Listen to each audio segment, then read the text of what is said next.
Please like, subscribe, and hit that notification bell. It helps, it really does. Hello food lovers, it's good you're here. Lo Rei, more famously known as Alexander Lo, was born on the 2nd of February 1963 in Taiwan. He is an actor, stuntman, director, action choreographer, and former Taekwondo champion, best known for the classic films Shaolin vs. Lama, Mafia vs. Ninja, and Wu-Tang vs. Ninja. As a young boy, Lo learned Taekwondo from his older brother, Chong, who was a champion fighter and also an actor who starred as the main villain in the movies Mafia vs. Ninja and Shaolin Chastity Kung Fu. In later years, Lo would continue his training with various other masters of the system. In 1978, he would go on to win first place at the Taiwanese Taekwondo Championships. It was at this time that he would be introduced to a man who would go on to become a good friend and frequent collaborator, the legendary actor-director Robert Tai. Tai would use Lo in a couple of films as a stuntman and a bit player, in movies like A Fistful of Talent starring Billy Chong. In 1980, Lo would be given his break starring alongside John Liu, Robert Tai, and Chu Chong-san in the classic film The Incredible Kung Fu Mission. During the filming of this movie, Lo would suffer a near-fatal accident. Fortunately, he survived and was able to complete filming. The following year, he would star in the movies The Devil Killer, directed by Robert Tai, and Northern Kicks vs. Southern Fist, also starring John Liu and Robert Tai. In 1983, Lo starred in 4 films, all considered to be classics: Shaolin Temple against Lama, Shaolin Chastity Kung Fu, Shaolin vs. Ninja, and the movie considered by many to be his crowning achievement, Shaolin vs. Lama. From the year 1984 to 1986, Lo would go into Ninja Overdrive, starring in the movies titled The Super Ninja, Ninja vs. Shaolin Guards, Ninja Hunter, Ninja Kids, Ninja in the USA, Secret of Ninja, and Ninja The Final Duel, Parts 1 and 2. During this period, beginning with Ninja vs. Shaolin Guards, Lo began to work behind the scenes as a martial arts director. He would go on to hone his skills in over 20 films. Seeing as Lo came in just as the Kung Fu's movie craze was winding down and the Gun Fu era was beginning, it was only natural that he made the transition. From 1987 to 1999, Lo would star in 34 more movies before eventually getting into television dramas as an actor-director. As of up to recent times, 2022, he is still active in television and made a rare appearance in the movie Ninja in the Future. With a legacy that boasts more than 50 movies and numerous television appearances, along with directing and martial arts directing credits on many classic films, we can safely say that the legacy of Alexander Lo in the annals of Kung Fu cinema is safe and secure. So to Alexander Lo Rei we say, thanks for the memories. Willie Dozan, more famously known as Billy Chong, was born on the 10th of February 1957 in Magelang, Indonesia. He is best known for the television series Diru Dibu and Sapu Jagad, and the Kung Fu movies Crystal Fist, Superpower, and A Fistful of Talents. At the age of 10, Billy began learning Kung Fu and Kyokushinkai Karate, along with his 3 other brothers. He would continue his training for a number of years. While giving a karate demonstration in 1976, Billy was discovered by Indonesian movie producer Cheng San Yen and was given his first role in the movie Pitong's Revenge, followed by the movie Black Belt Karate, both in 1977. The latter film also featured fellow Indonesian actor Lo Rei. His next film was the Chen Kwang Tai directed The Invincible Monkey Fist in 1978. At that time, producers were looking for the next Jackie Chan, so Billy was then taken to Hong Kong to star in the movie Crystal Fist in 1979 for the Eternal Film Company. This movie would utilize the same formula as Jackie's Drunken Master and Snake in the Eagle's Shadow, right down to the fight choreography being done by the Yen clan, and the Old Master again being played by the great Simon Yen. The movie would prove to be a hit with movie audiences. That same year, Billy would star in the movie Sun Dragon, which was filmed in Arizona, in America. Between the years 1980 to 1983, Billy would star in 5 more movies, namely Superpower, 1980, Kung Fu Executioner and Kung Fu Zombie, 1981, Kung Fu From Beyond the Grave, 1982, and A Fistful of Talents, 1983. Sensing that the Kung Fu era was coming to an end, Billy took the movie experiences he had acquired in Hong Kong and Taiwan and moved back to Indonesia, where he applied it to his acting and eventually his directing. He would also begin going by his birth name, Willie Dozan. He would also during this time lend his martial expertise to teaching the Indonesian Army and Police Service. Between the years 1984 to 1990, he would star in several Indonesian movies that were hits in that country. In 1990, he got married to Indonesian pop star Betharia Sonata and had 2 children with her. However, they would eventually divorce in 2002. In 1995, Billy would again become a household name in Indonesia after starring in the hit TV series The Rudibu. He would also direct most of the episodes, after starring in several more Indonesian television dramas and movies, some for his own production company Dozan Productions. In the year 2000, he would produce, direct, and star in another hit television series called Sapu Jagat. After several years of not being in front of the camera, Billy would make a return, and in doing so introduce his son, Leon Dozan, to the world in his debut film called Duet, The Last Choice. The last credited movie that Billy starred in was a 2018 film called Target. As of present time, Billy is still producing movies through his production company. Now aged 65, he has been married and divorced a total of 4 times and is now enjoying the single life. Although his filmography of Kung Fu movies is not an extensive one, the impact that Billy Chong has had on Kung Fu movie cinema does not reflect this. On the strength of 9 Kung Fu films, he has managed to secure his place in Kung Fu cinema. So to Billy Chong we say, thanks for the memories. Lee Ai-min was born in Taiwan on January 14, 1953. He is perhaps best known for the movies The 7 Grandmasters, 1977, The Mystery of Chess Boxing, and 7 Commandments of Kung Fu, both in 1979. His father, Lee Tong-chung, was a famous Peking opera performer who also featured in 7 movies. His brother, Lee Wan-chung, would also have a minor movie career, featuring in 5 movies. At the age of 8, with encouragement from his father, Yi Min would join the Lu Quan Peking Opera School. It was there he would develop and hone his skills and become the skilled acrobat and performer that would entertain us those many years later in his classic films. It was also at this school he met his friend and future frequent collaborator Jack Long and Robert Tai. He would also become friends with Philip Kwok and Chiang Sheng. At the age of 19, Yi Ming would have a potentially career-ending injury. He broke both of his legs, and when the cast were removed and an x-ray was done, they found that flesh had grown between the bones, so the injury never fully healed. He said it still pains him to this day. In 1969, at the age of 60, during an on-stage performance, Yi Min would impress director Woo Chin Min, who that same year would cast him in the movie Girl Robin Hood. Between 1970 and 1971, he would feature in 9 movies, and he would especially stand out in one of those movies. That movie is Rage of the Masters, also starring Jimmy Wang Yu. Between 1973 to 1976, he would feature in 11 movies, but it was in 2 of those movies in 1976 that his star would really begin to shine. Legendary director Chang Che, who was a friend of Yi Min's father, would cast him alongside legends Chen Quan Tai, T. Long, Alexander Fusheng, and David Chan in the classic Shaw Brother movies 7-Man Army and Shaolin Temple, aka Dead Chamber. Yi Min would get an opportunity to showcase his abilities in these films. But the following year, 1977, was when he would really make his breakthrough. He starred in 2 more of Chang Che's movies for Shaw Brothers, The Magnificent Wanderers and The Brave Archer. Both movies featured an A-class lineup of Shaw's talent. He would also headline alongside Jack Long in Joseph Poe's classic film, The 7 Grandmasters. 1978 would see him star alongside Don Wang Tao and Chan Yi in the movie Shaolin Iron Claws.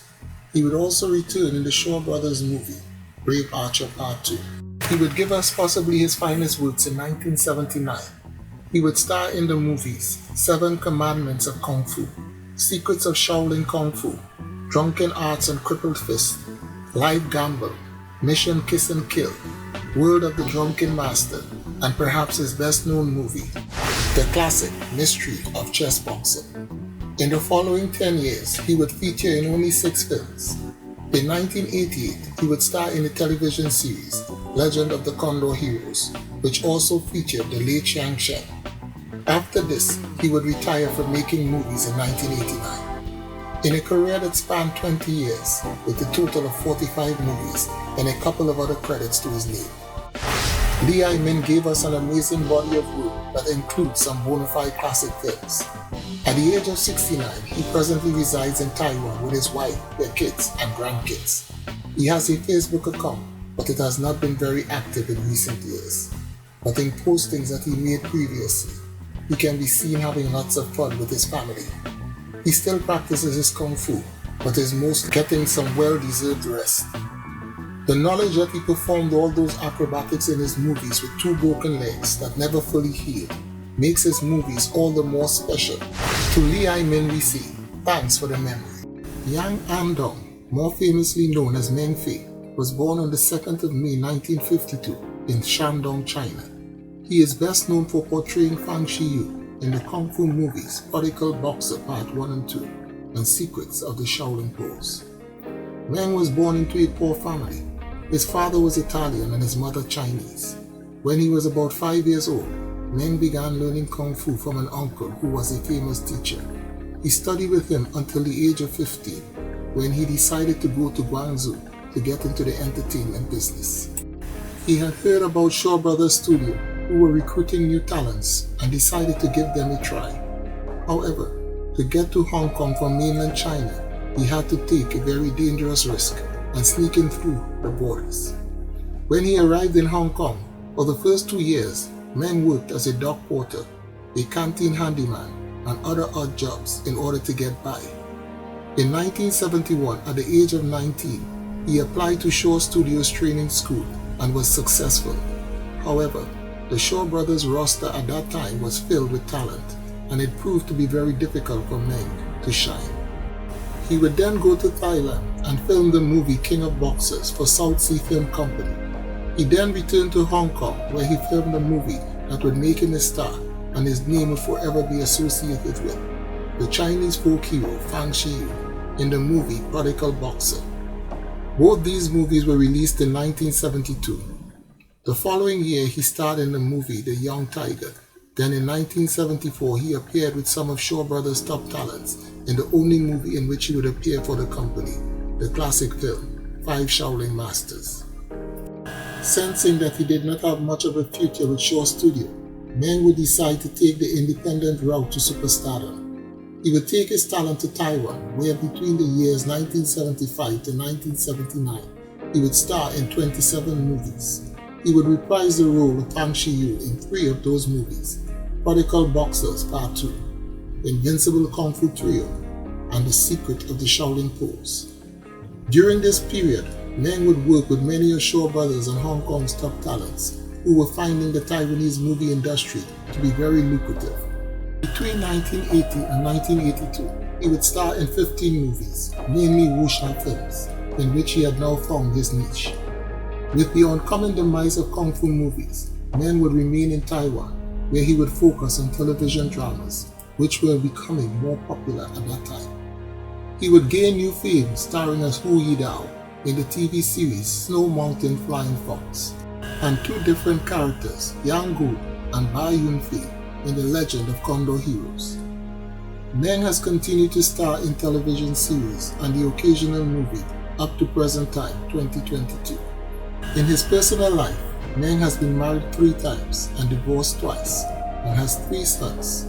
He owns a skin product company which he swears by, and judging from the way he looks at 70 years old, this product definitely works. With the body of work that he has done and the many classic movies in which he has starred, Meng Fei's place in the annals of Kung Fu cinema is safe and secure.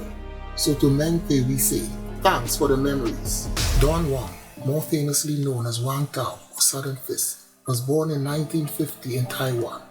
He is a film and television actor and producer known for his work in The Secret Rivals and Hot, the Cool and the Vicious, 1976, and Along Comes the Tiger, 1977, which was distributed through his production company. At the age of 15, Wang's father took him to Italy. This is where he began his training in Taekwondo. As time went on, he would earn his black belt and began to take part in martial art tournaments with great success. One day, Wang was given a choice by his father of either going to Germany or America to further his education. He liked the idea of living in America, so he chose to go there. In America, he continued his education, going to high school for 3 years, but he did not complete his studies.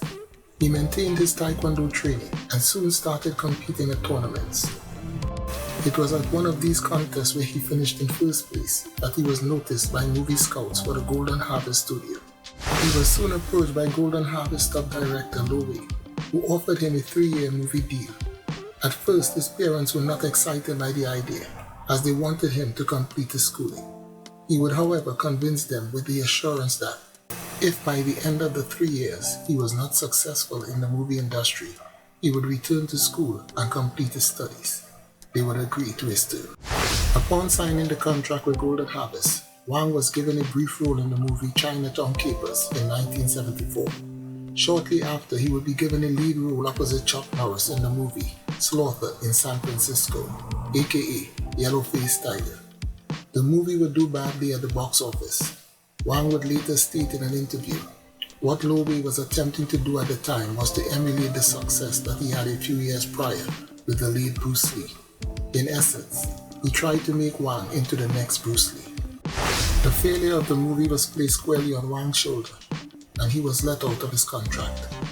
After a year of getting no offers to film any movies, Wang was approached by director NGCN, who apparently had seen something in his performance that impressed him enough for him to give Wang a leading role in a little movie called The Secret Rivals. Wang would then go to Korea to film the movie that was also co-starring 2 other unknown actors, John Liu, whose only other acting experience was a non-speaking role in one other movie, and Hwang Jang-lee, who had more experience but mainly in low-budget Korean productions. When the movie was first released in 1976, not only did it change the landscape of martial arts cinema, it also made instant stars out of all its main players, both in front and behind the camera. With the huge success of the Secret Rivals movie, NGCN approached his main cast with a proposal for a sequel. Everyone would agree to return with the exception of Wang. In later years, he would attribute his refusal to return to the movie as a lack of communication between him and NGCN. Instead, he would star in the classic movie The Hot, the Cool and the Vicious with director Lee So-nam and co-starring Tan Ta-O-Liang. In later years, he cited his decision to not star in Secret Rivals Part 2 as the main reason his career stalled in the Hong Kong film industry. Wang would go on to star in many more independently made kung fu classics, mainly for Taiwanese producers, films such as 10 Brothers of Shaolin and Eagle's Claw, 1977, Challenge of Death and Fatal Needles, Fatal Fist, 1978, and Death Duel of Kung Fu, 1979, just to name a few. After his experience with Golden Harvest at the beginning of his career, Wang seemed to steer clear of major film companies. However, in 1981 he would star alongside Tai Lung, Chen Quan Tai, and Derek Yee in a Shaw Brothers production, a movie called Battle for the Republic of China. In the mid-80s, the Kung Fu movies era was coming to an end, and although Wang would continue to work on movies, he would begin to transition into television work. The last Kung Fu movie role he would be seen in is Donnie Yen's debut film, Drunken Tai Chi, in 1984. Beginning in 1999 up to present time, Wang would mainly be seen in television series, mainly for Thai television. He has maintained his privacy throughout the years, so not much is known about his life outside the movies. But through his many classic films, we know all that we need to know to determine that his legacy in the annals of Kung Fu cinema is safe and secure. To Don Wang Tao we say, thanks for the memories. If you have enjoyed this video, please like, subscribe, and hit the notification bell, and feel free to leave a comment. Thank you, and may the food be with you.